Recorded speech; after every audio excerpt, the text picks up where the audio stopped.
Thank you very much. Welcome to the House General and Housing Committee. It is Wednesday, February 5th. It is now approximately 1 o'clock. And we are hearing from the Legislative Council, Sophie Zatny, assigned to us. And the subject is a discussion of principles and basics of labor law and labor practice. So Sophie, you know the members of the committee, so I'm not going to go around and have people introduce themselves to us. But what you should do is state your name for the record and take it forward. So I'm Sophie Zatny. I'm with the Office of Legislative Counsel, and I'm just going to pass this one for the chair. So that gets. So there is, this presentation is available on the committee's website. I provided a copy to the committee members, just so if you had something to scribble on to follow through. I just thought that might be easier. I didn't know if you wanted to have it on the screen. If you did, I was going to see if Magali could do it on the screen, but otherwise I just thought we'd go through it. Yes, I think it should go on the screen for those who are watching Okay. on video, and you don't have it. You don't have a computer. No, I mean, I have it with me, but Magali's going to do that. Right, and it is available. So if people wanted to, they could also find it on the committee's website. So the goal of this is really just to provide an overview, because I know some of the committee members are new, some have been here a long time and probably very familiar with the collective bargaining in Vermont, but the goal here is just to provide some background. And again, if folks have questions, happy to answer any questions you might have. So generally going to look at the federal collective bargaining laws, Vermont's collective bargaining laws, the Vermont Labor Relations Board, and then just going through the elements of the Labor Relations Act. So federally, there's the Railway Labor Act of 1926.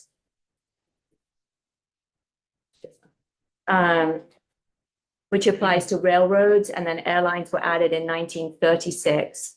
And then 1935, the National Labor Relations Act. And so at the federal level, that applies to most private sector employers and employees doing business in interstate commerce. It does not apply to agricultural laborers, domestic workers, or independent contractors. And it does not apply to state and local public sector workers. So that's really where the state collective bargaining laws come in to fill some of those gaps. Again, if folks have questions, I'm happy to answer them as we go through. So in Vermont, thank you, Magali, I can't see, so I'm assuming you're keeping up there. Vermont, we've got 7 collective bargaining laws, and from Tim Noonan, who was the former executive director, longtime former executive director of the Vermont Labor Relations Board, and who, just for anyone that's aware, used to put out the evolving Vermont Labor Relations Law, which really is incredibly useful for those engaged in labor relations.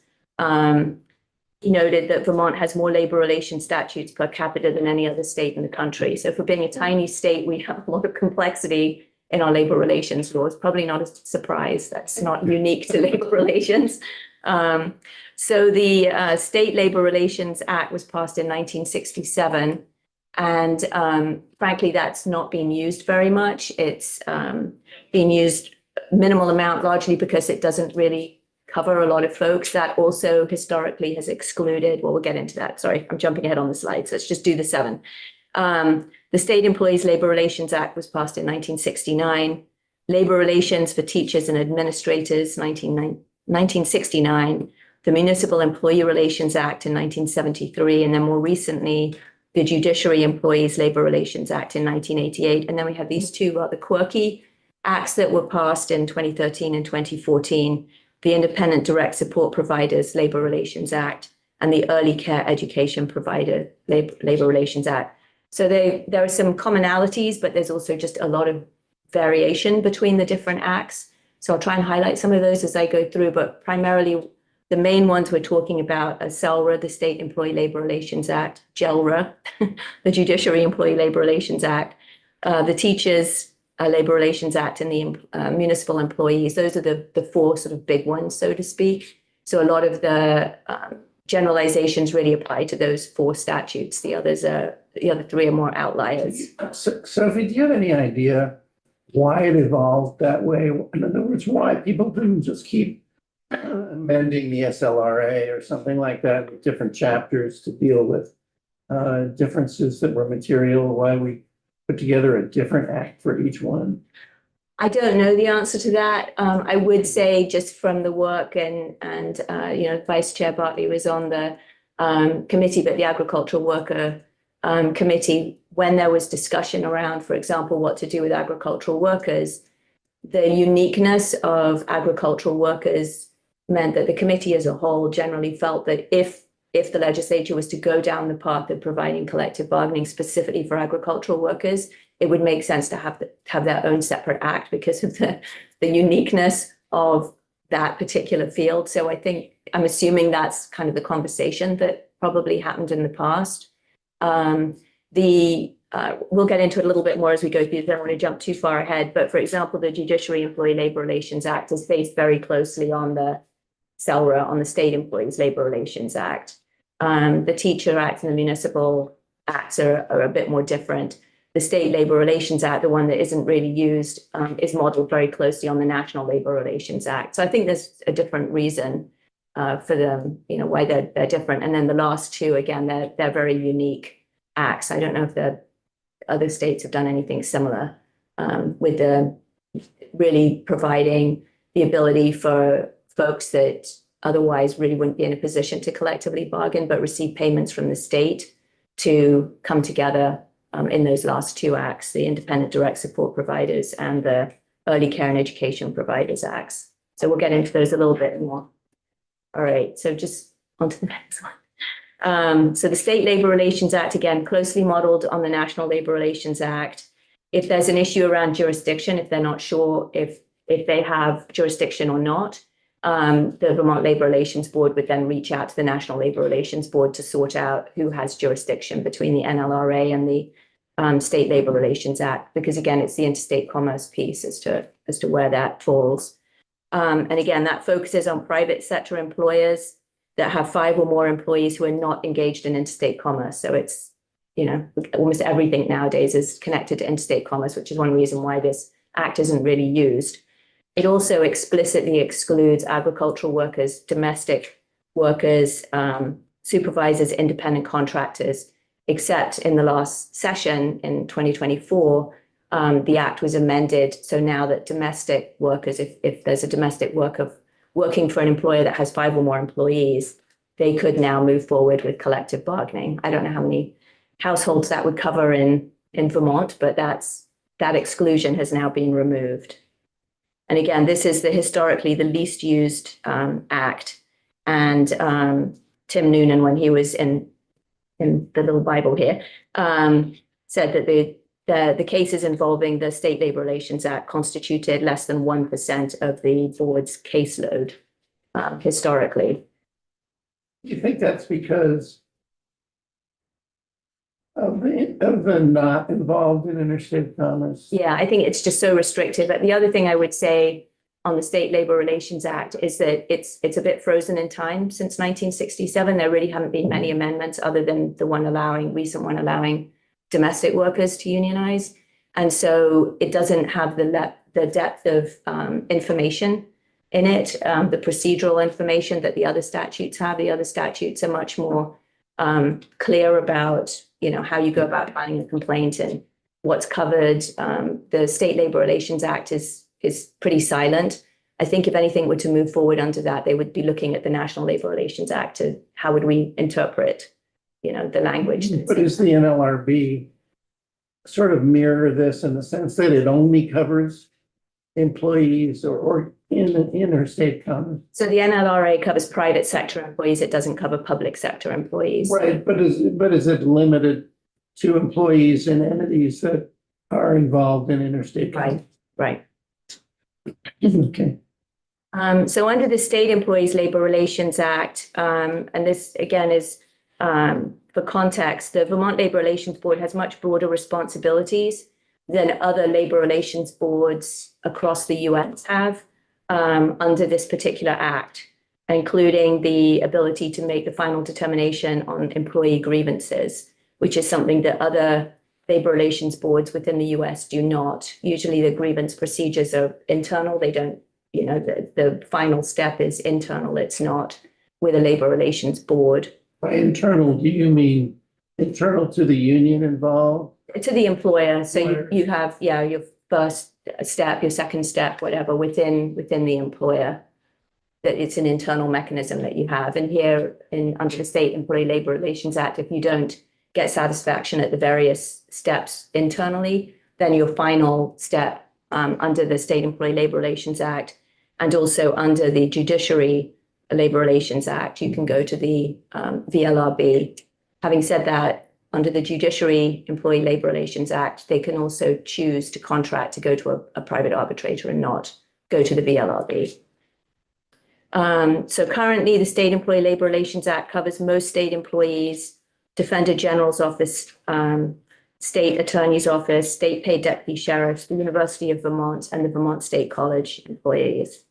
It excludes managerial and confidential employees, employees in the Department of Human Resources, and certain employees in the Department of Finance and Management. It also, and I just throw it in here because there isn't really another place to put it, but it also does provide whistleblower protection. So if you're a state employee and you want to raise a whistleblower complaint, you can do that within the State Employee Labor Relations Act.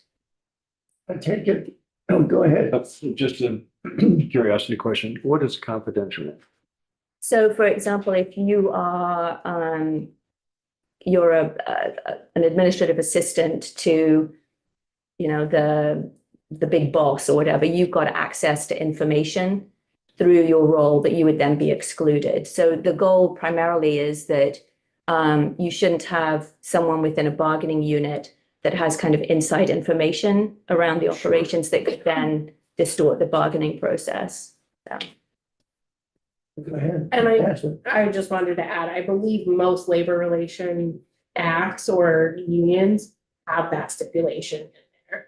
So it's not just the state employee. Right. And usually, and then under the State Employee Labor Relations Act, supervisors can unionize, but they can't be in the same unit as the employees that they supervise. So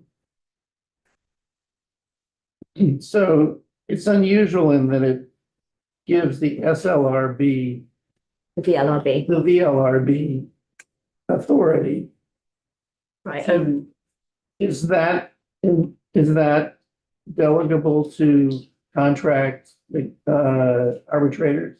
So there have been recent changes to the acts. And again, on the Judiciary Act, the parties can choose to go with arbitration for their final step rather than to the Vermont Labor Relations Board.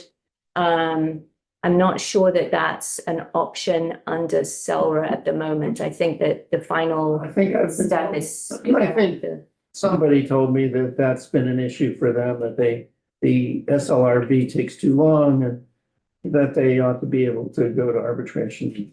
Right, so I don't think that's an option right under the statute as it is right now. All right, so the Labor Relations for Teachers and Administrators Act, so it covers both teachers and administrators. Teachers are any person licensed, employable as a teacher by the Vermont Standards Board for Professional Educators, who's not an administrator, but it also includes licensed staff who do not teach, such as school nurses. And then administrators are also licensed. But again, they're superintendents, assistants to the superintendent, supervisors, principals, assistant principals.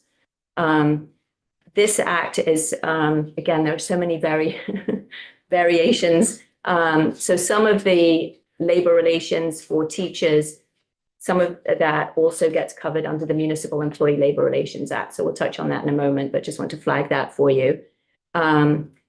This act covers boards of school directors of any public school district or any independent elementary or secondary school within the state that directly or indirectly receives support from public funds. And again, under this particular act, the VLRB has a more reduced role. So they do not resolve unit determination issues or conduct union representation elections. Those are handled separately. We'll get into that again in a bit. Unfair labor practices under this act are handled under the Municipal Employees Labor Relations Act. So turning to the Municipal Employee Relations Act covers municipal employers with 5 or more employees, covers employees except elected officials, board and commission members, executive officers, supervisors, probationary employees, confidential employees. It also covers non-certified employees of public schools. So the reason I was talking before about who was covered by the Teachers and Administrators Act is those are licensed employees. So if you're an unlicensed employee of a school, then you'd be covered on the Municipal Employee Relations Act. And it also covers unfair labor practice charges involving teachers and public school districts. So again, there's a bit of an overlap there. We're going to touch on later in terms of subjects for bargaining. So just flagging here that for the Municipal Employee Relations Act, it's limited to wages, hours, and conditions of employment. Some of the other statutes have a much more expansive list of things that are covered as subjects of mandatory bargaining.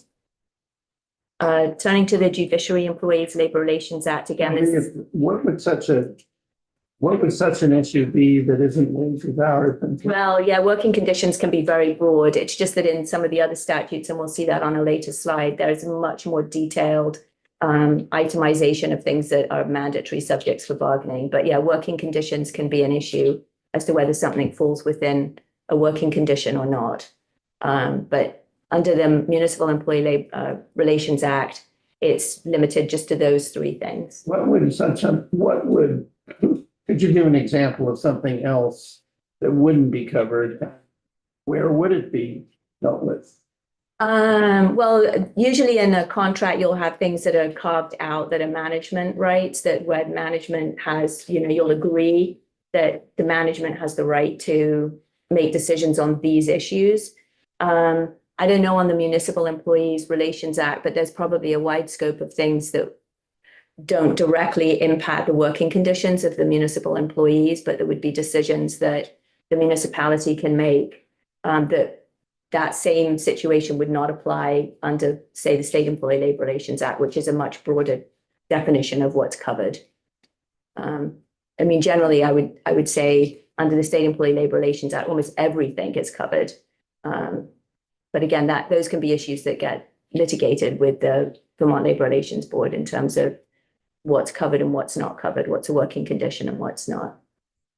Yes, go ahead, Mary. So where would school bus drivers, where would They'd be under the municipal one. municipal? Yeah.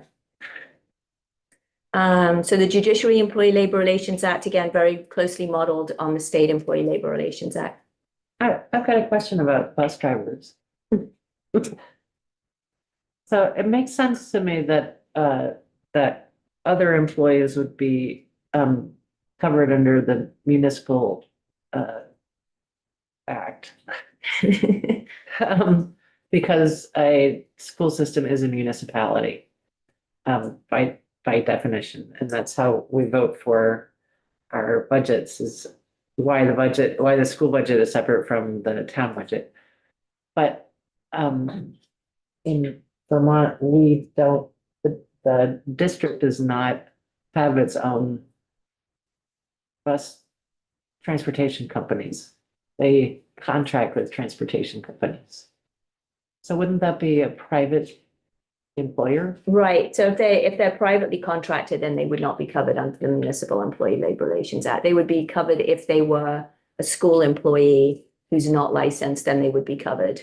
But if they're contracted out, then they would not be. So then they would be, if they were employed by a private company that's engaged in interstate commerce, then they would be covered under the National Labor Relations Act. Right. So I don't think there are any bus systems in Vermont that are captive to the municipality of the school system. So the Judiciary Employee Labor Relations Act, again, closely modeled on the State Employee Labor Relations Act, covers employees of the Judiciary Department. And again, there's a list of exclusions: justices, judges, magistrates, hearing officers. I don't want to bore you by reading all of them. Managerial, supervisory, confidential employees, law clerks, attorneys, seasonal employees, probationary employees. So they have a long list of folks that are not covered by their act. And then I'm going to touch briefly on these two, but not really get into a lot of detail on them because they're sort of outliers. But the Independent Direct Support Providers Labor Relations Act provides coverage for providers of home and community-based services to individuals under Choices for Care Medicaid Waiver Program, the Attendant Services Program, the Children's Personal Care Pro Services Program, and the Developmental Disabilities Program, Service Program, for providers that are also employed by the service recipient. They're a shared living provider or a surrogate. And then this is to bargain with the state over a limited number of subjects. And so essentially, these are folks, there's a single statewide bargaining unit for approximately 7,500 independent direct support providers. And this gives them the ability to bargain with the state over their reimbursement. So their mandatory subjects for bargaining are compensation rates, workforce benefits, payment methods and procedures, professional development and training, collection and disbursement of dues and fees, procedures for resolving grievances against the state, and then access to job referral opportunities within the covered programs. So again, if somebody is a service recipient, it doesn't infringe on their rights. So for example, if you're providing care to somebody and you're living in their home, it doesn't really govern that relationship if that's not working. You don't have the same job protection, I guess, that you would have otherwise, right? So it's kind of limited in what it does. And the statute also makes clear that you're not eligible. You're not a state employee, so you're not eligible under the retirement system or the healthcare plan for the state employees. This is really just a mechanism whereby those folks can sort of band together to negotiate with the state over what their reimbursement rates are going to be. And then the last one is the Early Care and Education Providers Labor Relations Act. And I believe that we had testimony in front of the Agricultural Workers Study Committee that to date, there's no bargaining agreements under this particular statute. So it's out there, but no one's organized under it as yet. And this covers licensed childcare home providers, registered childcare home providers, or legally exempt childcare home providers as defined by the Department for Children for Families. I admit I don't really know much about this particular statute. And again, limited subjects for bargaining, including childcare subsidy reimbursement rates, payment schedules, professional development, grievance procedures, and collections of dues and agency fees. And generally, their conditions of employment would be covered under the Federal National Labor Relations Act. So it's not covering their working conditions. It's really covering their reimbursement rates with the state. So turning to the Vermont Labor Relations Board, originally the Vermont Labor Relations Board was under the State Labor Relations Act. And then it was when the State Employees Labor Relations Act came into effect, it got moved under the State Employee Labor Relations Act. So although it has a role in some of these other statutes, its home is under the State Employee Labor Relations Act. There are 6 part-time board members, and typically when they do hearings, they do it as a panel of 3. Usually there's 2 management side members of the board, 2 labor members of the board, and 2 neutrals of the board. So a hearing panel would have, 1 labor, 1 management, and 1 neutral would be the panel. Currently, the staffing is 1.5 people. So it's the executive director and a part-time clerk. So very limited staffing right now. And they make determinations around bargaining units, like whether or not the group of employees that want to come together and organize, whether that they qualify as an appropriate bargaining unit. They oversee the election of bargaining representatives. And again, we'll get into this a little bit later. Right now, there's a majority sign up, so they would oversee that process as well. They hear unfair labor practice and grievance cases. Again, as I mentioned earlier, unless otherwise agreed to by the parties. So for example, under the Judiciary Employee Labor Relations Act, they can agree to having binding arbitration in front of the American Arbitration Association. And they also have a role in resolving bargaining impasses, which again, we'll get into under both the State Employee Labor Relations Act and the Judiciary Employee Labor Relations Act. Their decisions, the VLRB's decisions, are appealable to the Vermont Supreme Court on questions of law, but they're usually the fact finder, and the Supreme Court will defer to their fact finding. All right, so turning to elements of the Labor Relations Act. So this is again just more general, but then I'm dive into the particular acts as we go through. So we've already touched on who can bargain, like who's covered by the particular acts that we've already reviewed. And then we're going to go through these other sections here, the subjects for bargaining, the process, union certification, etc. So subjects for bargaining. So again, this is for the State Employee Labor Relations Act and the Judiciary Employee Labor Relations Act. So again, this is a pretty extensive list, all matters relating to the relationship between the employer and employees shall be the subject of collective bargaining, except those matters prescribed or controlled by statute. Has the working conditions, wages, and salaries, but it also lists a number of other things as well. The little asterisks there for terms of coverage and amount of employee financial participation in insurance programs is to flag that excluded from coverage is the state attorneys and deputy sheriffs paid by the state with regard to insurance programs.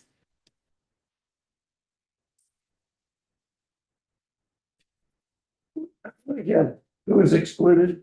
The state's attorneys and deputy sheriffs paid by the state. But otherwise, you know, there is negotiation over insurance programs. Under the Teachers and Administrators Act, again, they can bargain in relation to salary, economic conditions of employment, complaints and grievances, and then any mutually, so that's the permissive part. So it's not, the first one's a mandatory: salary, economic conditions of employment, complaints and grievances are mandatory subjects for bargaining, but then there's this more expansive, permissive areas for bargaining, which is mutually agreed upon matters, not otherwise in conflict with statutes and the laws of the state of Vermont. But they cannot bargain over healthcare benefits or coverage because they've, you know, more recently there was the shift to having a statewide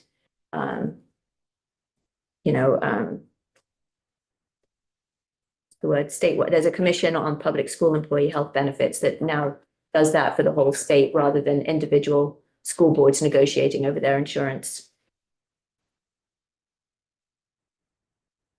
So we touched on before about determining the bargaining unit. So that's determined by the Vermont Labor Relations Board under a couple of the statutes. So under the teachers, administrators, and the municipal employees, they can be voluntarily recognized by the parties. So if a group of employees come to a school board or to their municipality and say, we want to form a union, the municipality or the school board can voluntarily recognize that group of employees.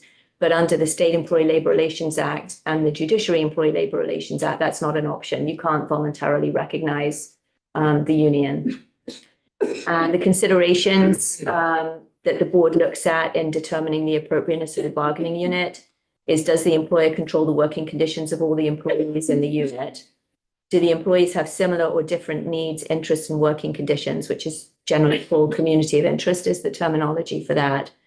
And would the proposed bargaining unit overly fragment the workforce? So one of the concerns the board would have is you don't want to have multiple tiny little units that an employer's got to negotiate with, 5 people here and 10 people there. So you want to try and get as many people grouped together to be more efficient with bargaining. So union certification, this is where there was a change in 2024. Unions must have support from a majority of the employees in the proposed bargaining unit to be certified as the exclusive representative. Certification process typically begins with the filing of a petition showing that a significant portion of the employees are interested in forming a union. So usually you can do that with like 30% to say we'd be, there's enough, 30% of employees are interested, and then you move forward with a secret ballot election. But then in the last session, it also passed to do the majority sign up or card check. So if you come forward with, we have 50% of the potential unit members plus one interested, then you wouldn't do an election. You could just move forward without doing an election. And again, the VLRB oversees that process other than for the teachers and administrators. So once you have a union in place, you need to engage in good faith contract negotiation. Some of those factors are listed there, but there has to be a genuine desire, open mind, sincere desire to reach agreement. Part of this involves expedition and prompt arrangements to meet for bargaining. Usually the parties will establish ground rules. When are we going to meet? How often are we going to meet? What statements can we make publicly? Who can be in the meetings? Those kinds of things. An obligation to participate actively in the deliberations. So you need to show up for the negotiations. Just because a party chooses not to give way on a subject doesn't mean they're bargaining in bad faith. You have the right, either party has the right to stick to their guns on a particular issue, as long as they're doing it in good faith, and they can, if they land up going to impasse, they can defend why they had sound reasons for why they chose not to, make concessions on that particular point. Some examples of bad faith would be trying to expedite or short circuit the deliberations, violating the ground rules, attempting to avoid settlement. And again, if you land up in that situation and you're in front of the Vermont Labor Relations Board, what they're going to look at is what was the overall conduct of the party and the totality of the circumstances in determining whether or not there was bad faith in the bargaining.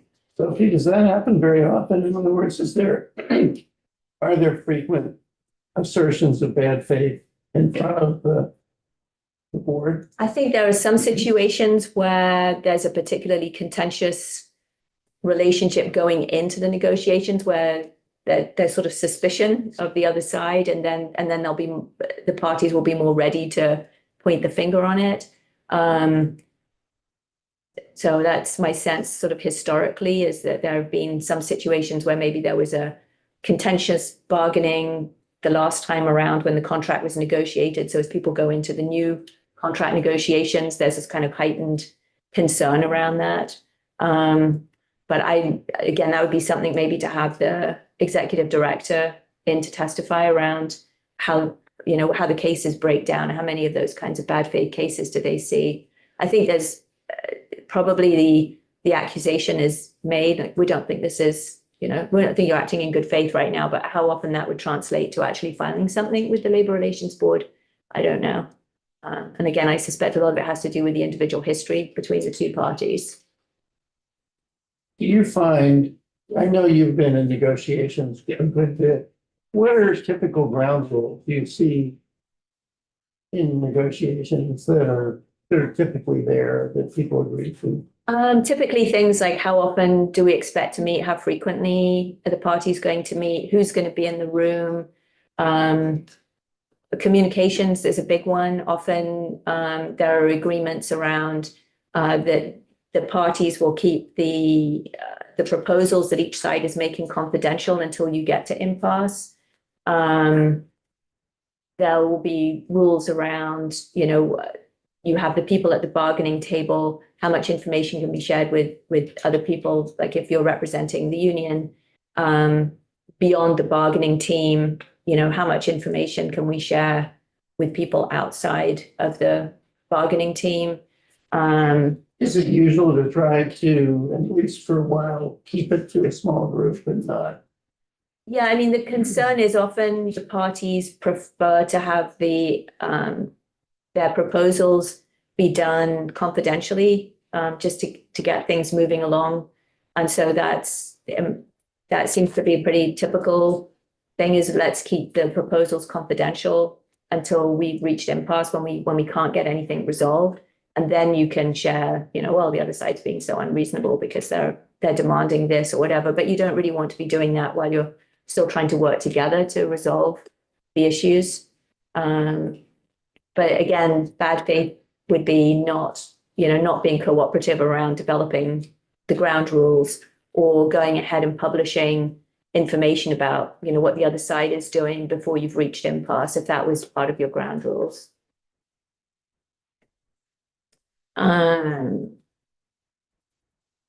So I don't know if, I mean, in terms of when to negotiations start, a lot of the state contracts, they're contracts for 2 years.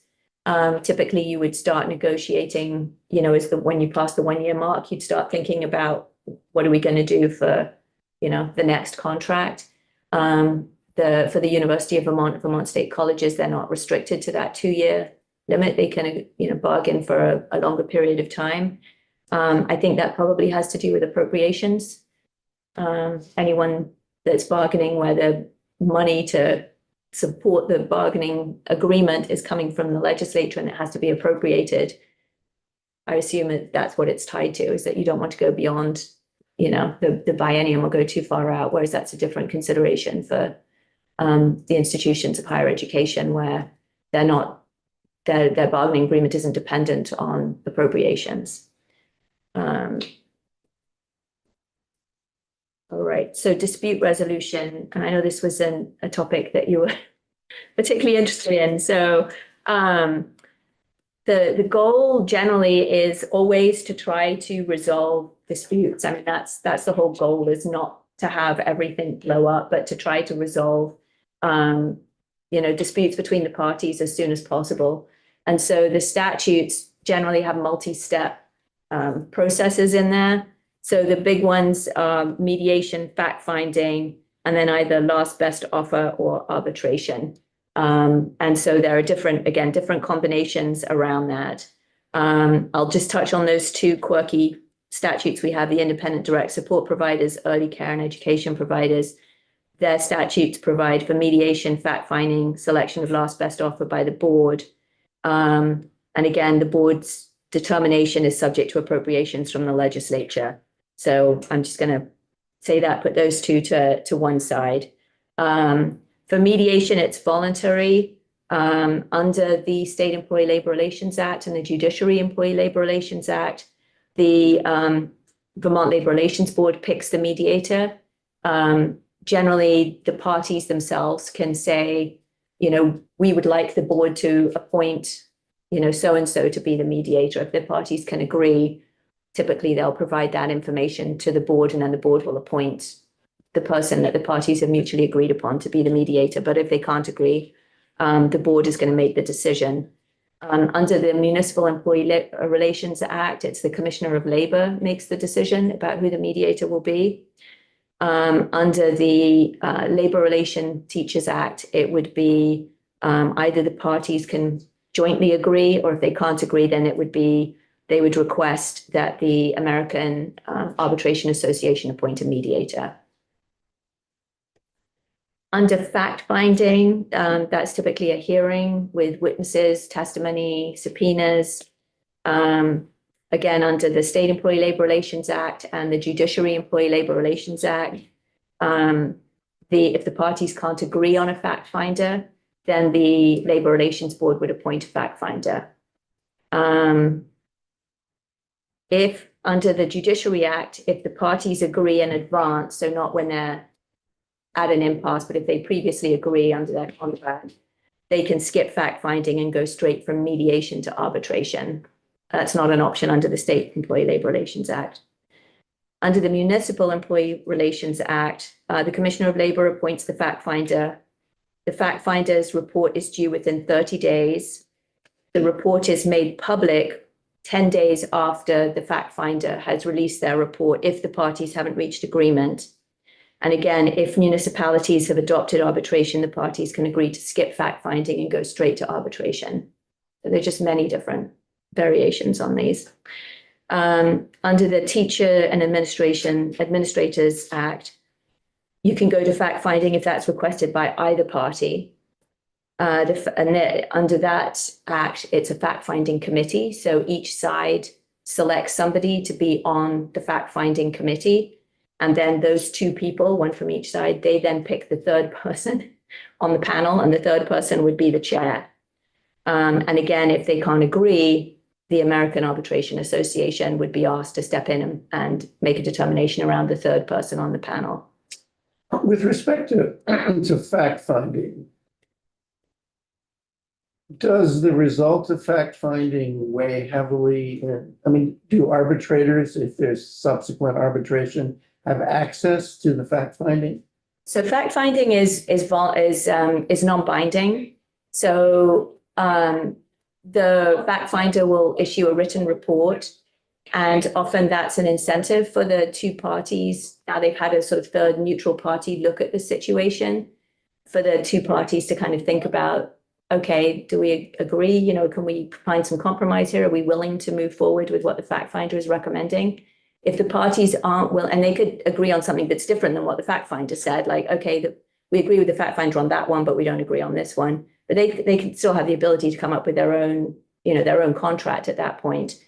If they can't agree and it moves forward, then under the State Employee Labor Relations Act, I know for sure, and I think under, I don't know if this is true under the judiciary one, but if you get to the next stage, which again is either last best offer or arbitration for the final step, you're looking at last best offer as each side comes up with the totality of what the issues are in dispute and what their position is on each of those. And then the last best offer means that the decider, whether it's the board or it's an arbitrator, can decide, you know, we like the employer's version is the most reasonable, the employee, the union version is most reasonable, or if they think neither of those is doable, then they can go with what the fact finder came up with. So that there's a third option there. That's a relatively new feature. It used to be you had to pick one of the parties' things, and it had to be both.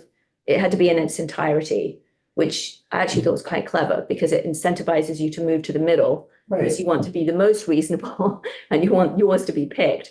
So I thought it was quite a clever mechanism to get the parties to, you know, move in the direction towards each other rather than out to the fringes. The word for that at least in California, was baseball. Okay. It was just a term in real estate used for exactly that, which is it motivated the parties to come towards the center because the decider could only pick one or the other of their proposals. The decider, if the decider or the arbitrator can do what they want, the natural tendency, which everybody assumes, is they'll split the baby. Right.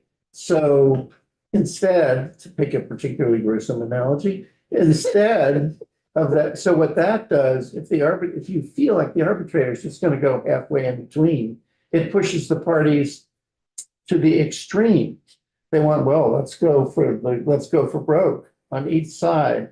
But if you use baseball, which is the last best offer, then everybody's thinking, oh, I want the arbitrator. If the arbitrator can only go with one or the other party, that pushes people to the middle. Does adding the fact finder change that dynamic, Matt? Well, that's what I was going to say. Perhaps having the fact finder is then you've got that split the baby down the middle option too. But the point is you can't pick and choose from each, you know, each different proposal.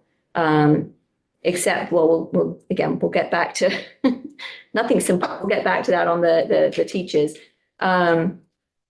So for example, under the teachers, so we were just talking, they have the panel for fact finding, written report 30 days after the appointment of the committee. It's non-binding and again, made public 10 days afterwards if the issues in dispute aren't resolved. I've got another slide on arbitration, so I'll get to that in a second. So just hold the thought on that one. In front of the Labor Relations Board, because you were asking about timing before, the last best offer on all issues in dispute need to be submitted within 20 days of the fact finder's report, or 30 additional days if the parties agree. And then within 30 days, the Labor Relations Board picks one of the offers in their entirety or the fact finder's report. And again, the board's decision is binding on public institutions of higher education, but subject to appropriation for the others.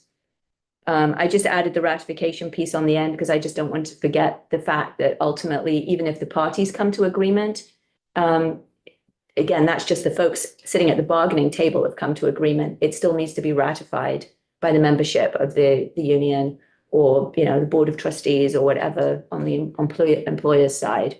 So even when you've reached agreement, you still need that final step before it becomes effective. So on arbitration, just which I think is almost our last slide. I guess so here under either State Employees Act or the Judiciary Employees Act, either side can choose to submit their last best offer to an arbitrator instead of the Labor Relations Board. That's relatively new in the last few years. We already touched on the municipalities. They also can either adopt an arbitration procedure or their parties can mutually agree to that. In front of the arbitrator, the disputed issues are decided by majority vote, so it's not last best offer. They can decide vote by vote, issue by issue. Under the labor, the teachers and administrators, again, the parties can agree whether the arbitrator will select a last best offer in a single package or whether they'll do it on an issue by issue basis. And again, they can agree on an arbitrator together, or they need to go to the American Arbitration Association to have one appointed. You had asked previously about costs. So generally speaking, the costs and expenses of mediation, fact-finding, arbitration is divided equally between the parties.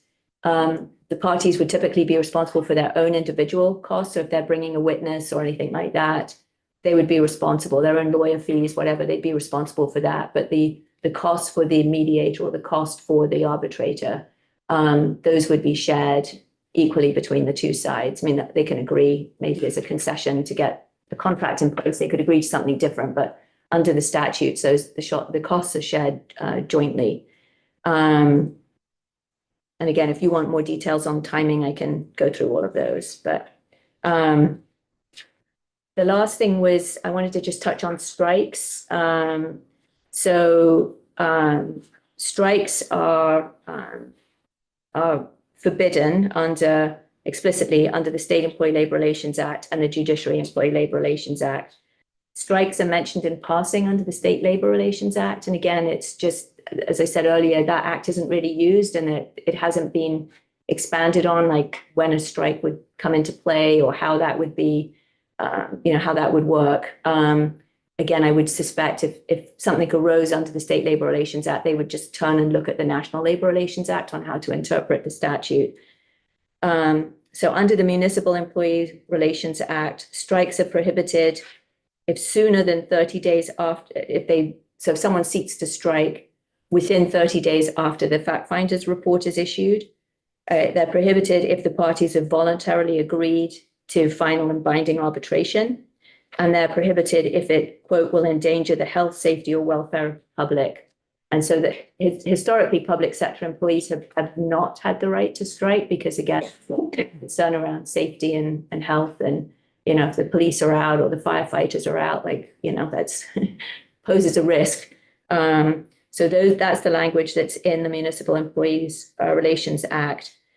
Under the Teachers and Administrators Act, strikes are prohibited if the parties have voluntarily agreed to final and binding arbitration. But under the Teachers and Administrators Act, once they've gone through the whole process that we've talked about, they've bargained, acted in good faith, they can't reach agreement, the school board has the right to unilaterally impose a contract. So that under that act, you have this, what's known as the hammers. You have the hammer of contract imposition by a school board, which would be this is the final contract. And then you would have the ability to strike.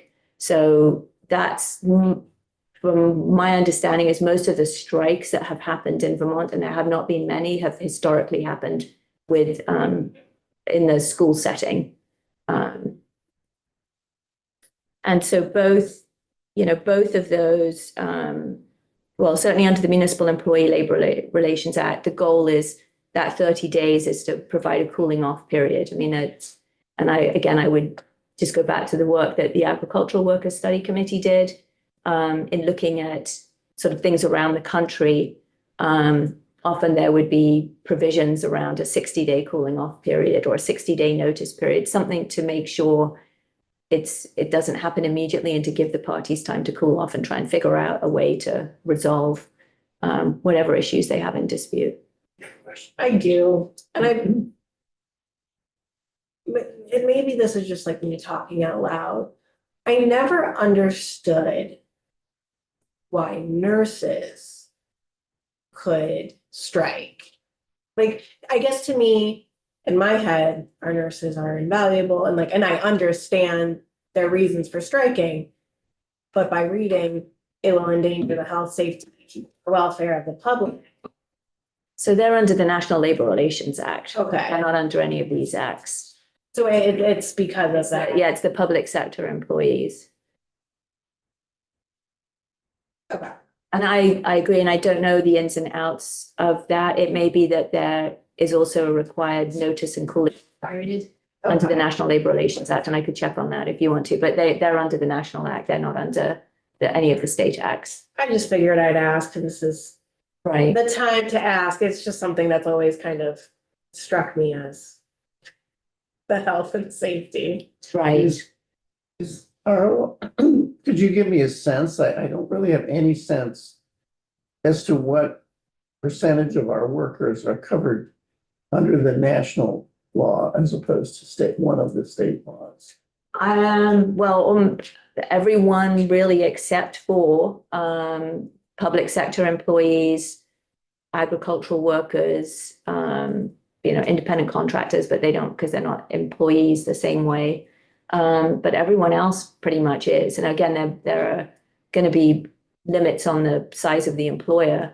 But I mean, the other thing to remember is that the National Labor Relations Act applies whether or not you're unionized or not. I mean, employees that aren't unionized still have rights under the National Labor Relations Act in terms of, particularly around communications, like if they're trying to organize or get a union going, they're still protected under the National Labor Relations Act. And I think something also to be aware of is even if you personally are in an industry that is unionized and you don't wish to join the union, you are still protected by the union. Even if you're like vehemently against a union, you still have the same protections as a union member. You're still governed by the union contract. And one of the changes in 2018, the US Supreme Court issued what's known as the Janus decision, JANUS. And that what historically happened, and you'll still see in some of the statutes we have because it hasn't been removed from them. But if you chose not to belong to the union, but you were part of the bargaining unit, you were covered by the contract, you could be required to pay what was called an agency fee, which was around 85% of whatever the union membership was. And Janus held in 2018, the Supreme Court held you cannot require folks that are covered by a contract but are not union members to pay that agency fee. There's still some of the language in some of the contracts that still references, subjects for bargaining, how are you going to collect the agency fee, which don't apply anymore. But it was a forced speech issue. So that was the decision from the Supreme Court. And I think there was concern at the time that this would really undercut the power of unions. But it, from what I've seen, it does not appear to have done that. It hasn't had the impact that I think everybody feared or hoped, depending on what side you're on, what they had anticipated would happen. Questions by the committee? Now that you know the full ambit of labor law. There was one last slide, just so you know, on unfair labor practices, which just one more. So most of the statutes will list out what's considered an unfair labor practice. The one that's different is under the Teachers Act. It doesn't list out what unfair labor practices would be, and it doesn't discuss the process. But generally, that's things like, if an employer's, again, restraining employees from unionizing, if a union's refusing to bargain in good faith, or there's an illegal strike, or there's discrimination on the basis of a protected category or something like that, those would all fall under the unfair labor practice. And again, the process generally is, I think you have to file your complaint within 6 months of it happening. You file a charge with the Vermont Labor Relations Board. The response from the other side is filed within 15 days. The executive director of the Labor Relations Board, again, understanding they only have 1.5 people, does sort of an investigation into the unfair labor practice. They would also explore informal resolution, like, can we sort this out? Can we resolve this issue? If not, and there's merit to the unfair labor practice, then the board itself would issue a formal complaint. And then the other side would have 10 days to answer the complaint. The parties can submit stipulated facts and then agree to have the board make a decision without doing a hearing, or they would move forward with a hearing. And then usually the parties would submit a post-hearing brief after the hearing, and then the board would issue its decision.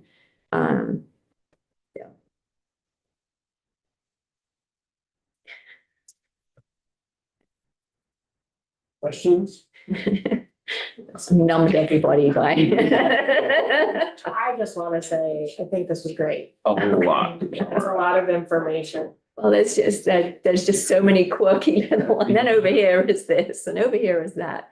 All connected. But you did go through the sort of stages very well. Yeah, I mean, I come away with exactly what I'd hoped, which is an overview, knowing that I don't have to remember which act does it which way. I did at the end, there's, and it is posted, but if you wanted to look up any of the acts on the final resource page, it just links to where all the different acts are. They're in different titles. So some are under executive, some are under the Title 16 for teachers, some are under the employment under Title 21. The early care and education providers is under chapter Title 33. So they're kind of scattered around. So I just thought it might be helpful to have that.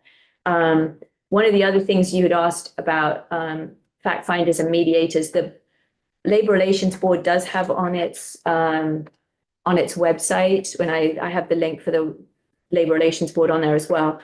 They do have a list of mediators and fact finders, but it only has 6 people on here. One of whom I know is just being appointed or is in the process of being confirmed to be a judge. A couple of them are from the Federal Mediation and Conciliation Service, which is a federal service. The benefit of using the Federal Mediation and Conciliation Services, those services are typically free. And so that's, beneficial, at least at the mediation stage, to resolve that. There's someone here in Massachusetts, Maine, New York, and New Jersey. So only a couple in Vermont, and one of them is the one that's, I believe, is in the process of becoming a judge. The other one is one I'm not familiar with. It's a new one, but there aren't many listed on here. So They're not all Vermonters. no, they're from, sort of across, yeah. So I mean, my only experience, which is not insignificant, is negotiating teacher contracts. And we use mediators from all over New England. Right. So the parties can agree. I mean, if you can reach agreement on, let's use so-and-so, that's great. It's just if you can't agree, and then again, if it's the Labor Relations Board, you can't agree, they're probably going to look at this list. But the teachers, you'd be going to the American Arbitration Association if you couldn't agree. And then they would, they've probably got, I'm sure, an enormous list of people. But again, were they also Vermonters? A lot of them Vermonters? Not one of them have been Vermonters. Yeah, see, I will just say They don't exist. that is a gap that we have all these labor relations laws, but we don't have a lot of mediators and fact finders or arbitrators that are really familiar with Vermont and the Vermont collective bargaining laws.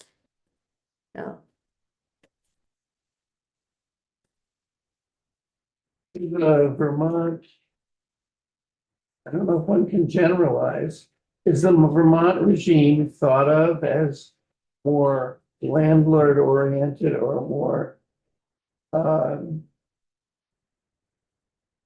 worker oriented than the national regime? I mean, is it? the national regime is swings very dramatically because of the appointments at the top level, and I I know there's already been changes at the National Labor Relations Board. I believe, I'm looking at the vice chair here, but I believe that number of people were just dismissed. So I don't believe they even have a quorum that they could even do anything right now at the National Labor Relations Board. So the National Labor Relations Board has a 5-member committee, and then they also have a general counsel. So it's kind of a bifurcated process at the National Labor Relations Board. And I believe the general counsel was just dismissed. And then the Democratic members of the board. So I would say one of the values that Vermont has had with the Vermont Labor Relations Board is consistency and precedent, and that's led to stability without those dramatic swings. So how you view the board, I'm sure, will depend on what side you come from, but I think one of the benefits is that having the board issue decisions, there's consistency there, which then when an issue comes up, you can say, well, look, the board decided in 1989 to do X when this situation arose. So there's a body of precedent there that's really helpful. And I just think at the federal level, as things have switched back and forth, you don't have that same consistency and stability and precedent, which, precedent, whether you like the decision or not, it's at least helpful in informing you as a sort of predictor of what the board might do. So it helps inform how you're going to handle a particular situation. Lenora, are you online and do you have a question? Yes, hi. I was curious whether other states with significant agriculture in their economies have adopted any state level protections, or labor acts for ag workers. I know that we were trying to do that, and I was not very involved in those discussions, and I'm just aware that at the end it was decided not to adopt a kind of a labor act at the end of the commission last summer. So yeah, just wanted to get a little bit of clarity on that. Thank you.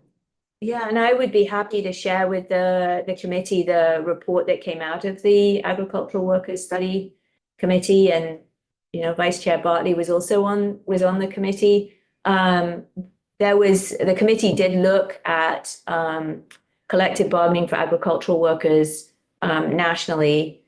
I'm not going to remember all the numbers off the top of my head. I believe there are about 14 states that allow collective bargaining. But some of those states, they may allow it, but no one has ever collectively bargained. Agricultural workers have not collectively bargained in those states. And the statutes vary enormously. So some are much more trying to make it easier for agricultural workers to unionize, and others are very much about protecting agricultural employers. So even if you're allowed to collectively bargain, it doesn't necessarily mean that the statutes are particularly supportive of you doing that. One of the interesting things that the committee heard was that particularly in New England, our neighbors, New York, Massachusetts, we had the equivalent of the executive director of the Vermont Labor Relations Board, but it was I think his name was Philip Roberts from Massachusetts. And he shared that in Massachusetts, the agricultural workers have been able to organize since 1970, and they had no units organized at all until 2020, when they loosened up the rules for cannabis growing. And then it was, so all the units that sought to unionize were cannabis growing farms. And they had nine units that were certified. And then since then, 3 of them have decertified. So they currently have 6 certified units, but they're all in the cannabis growing area. New York there's more activity right now around agricultural workers in New York, but there's, again, just enormous variety around what different states do and how they do it. One of the things was that some of those states that do allow collective bargaining for agricultural workers, a lot of them have also made changes to their employment laws to be more protective of agricultural workers, so separate and apart from unionization. So things around minimum wage, overtime. So they've taken other actions beyond the collective bargaining. And that's, Rep. Dodge, that's kind of where the report landed, was that we weren't, it's such a massive upheaval to look at this that we weren't prepared to make a recommendation, but within the report, the committee felt it more important to look at labor laws and our labor standards in the state rather than a collective bargaining unit. We felt that we wanted to ensure that all employees are covered and are treated fairly, and to make sure that that was incorporated into our statutes. And that's kind of where our conversation landed for the report. Have there been any bills drafted to that effect? Not in the House. Wait, I don't know what anybody else is doing. I'm hearing that in our counterpart in the Senate, there have been conversations, and I believe that Senator Ron Hinsdale has a bill. I don't know if that's accurate though, but that's just conversations I've heard. Leonora, do you have any further questions? Yes, I guess I just wanted to kind of clarify the Rep. Bartley, I think kind of I appreciate that update. I think that I guess I'm just trying to parse out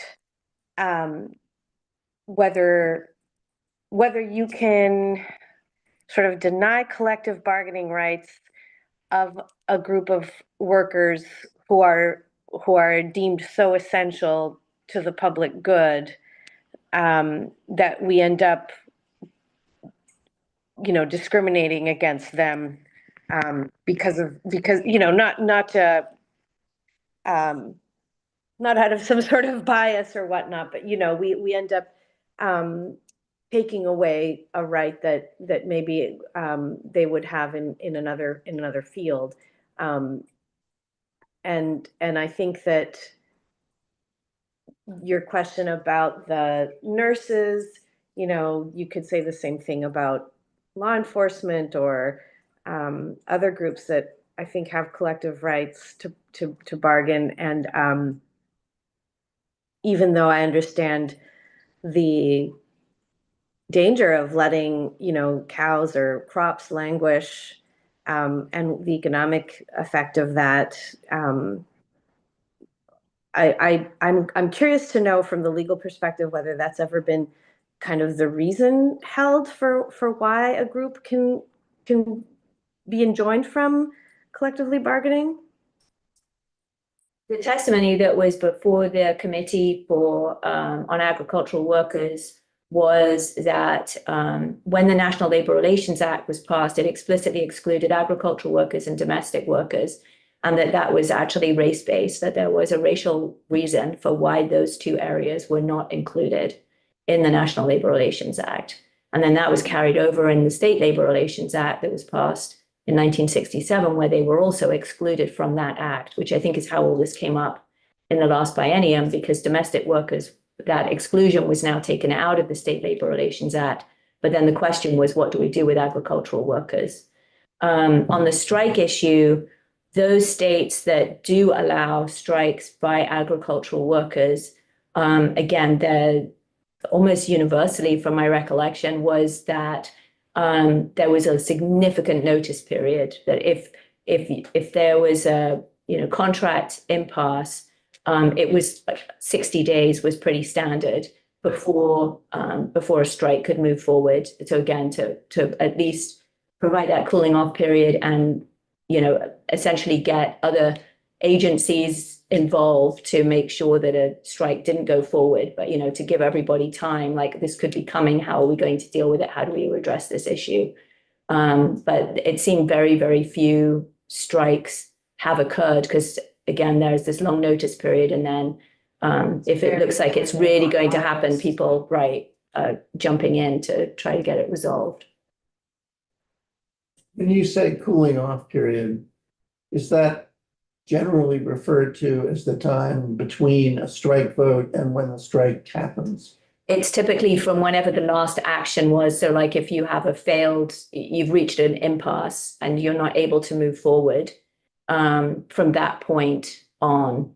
So it's not necessarily when people would vote whether or not they want to go out on strike, but just so it's not, there's time for sort of cool heads to prevail or whatever, time for people to, do we really want to take this step? Are there other ways, other compromises we can reach, just to give the parties, as they get to the brink, time to really think through if this is what they want to do. Is that last act, if the last act is, as you say, we've reached impasse, does that require some sort of declaration of impasse? Yeah, so under the Vermont statutes we talked about, particularly where we're dealing with public sector workers, which I think is different than if you're under the National Labor Relations Act and you talk about impasse, it's like things have completely broken down. Well, under the Vermont statutes, impasse is really just another step. I mean, parties have tried to work together. They can't get across the finish line on a handful of issues. And so declaring impasse does not mean we have had irreconcilable differences. It means we can't get these things sorted out. We'd like to have someone else come in and help us work on it. So then you're doing the mediation, fact-finding, arbitration. So it's not, it has a different meaning, I think, when you're dealing with the public workers that are covered by these acts, as opposed to, a private employer and employees under the National Labor Relations Act, where when they hit impasse, that has a much more weightier meaning. I don't quite know how to convey that. I would just say that reaching impasse it's just kind of another step in the process here. It's not a big drama the way it would be maybe under the National Labor Relations Act. Either in the NLRB or here, well, not here, you answered my question. Under the NLRB, when you've reached impasse, that's it. Then let's say there's a cooling off period. Is there any mandated activity during the cooling off period, or is it just people wait? So the statutes we were looking at for the agricultural workers, those were state statutes. So they weren't under the National Labor Right, Relations yeah. Act, because agricultural workers aren't covered by the National Labor Relations Act. And I'm not familiar enough, to be honest, with the National Labor Relations Act to be able to tell you. I mean, strikes are generally viewed as an integral part of collective bargaining. It's really when you get to the public sector end of things that, it's considered that you need to have some way to resolve things, but strikes aren't necessarily the best way to go when you're dealing with, key public sector employees.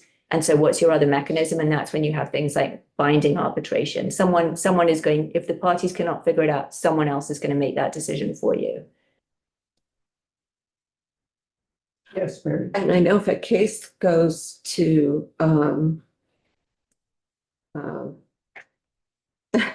what's the word? Mediation. Yes, thank you, mediation. It can be very expensive.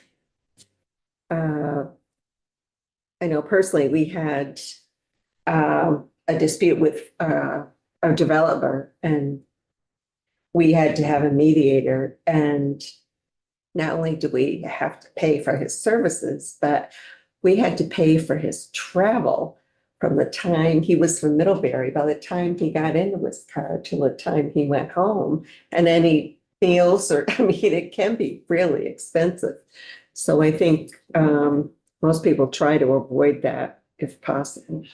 Plus, they're the only game in town, so they charge a fortune. Well, that was one reason why the Federal Mediation and Conciliation Service has been very beneficial, because they provide their services free of charge. And again, I don't know if that's going to change at the federal level, if that's something that would be cut back on, I don't know. But generally for a mediator, you're typically working with an attorney, you're paying attorney, your sort of attorney hours. And again, if you're dealing with an out-of-state attorney who's got travel and comes from a Boston or New York or somewhere where the rates are much higher, it's, yeah, and that's true for fact finders and arbitrators as well. So it's not an inexpensive way to go. The worst is when they're also not very good at their job. Which they can charge $800 an hour and be really awful at their job. Any further questions?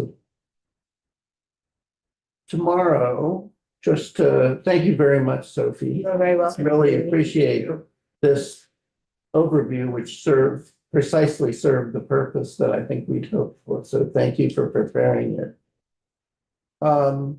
Tomorrow, Thursday, we do not have anything at this point scheduled for 9 a.m. So I think we probably won't. Magali, do you have any different view of that? We will start at 10:45. So we will start at 10:45 here, and with Josh Hanford and others. We're also going to hear some more on manufactured housing, and we will have witnesses on tax increment financing as a way of examining further the proposal in the governor's housing plan. But it will probably go beyond that. So 10:45 here in the morning. Any other questions or concerns by the committee before we adjourn?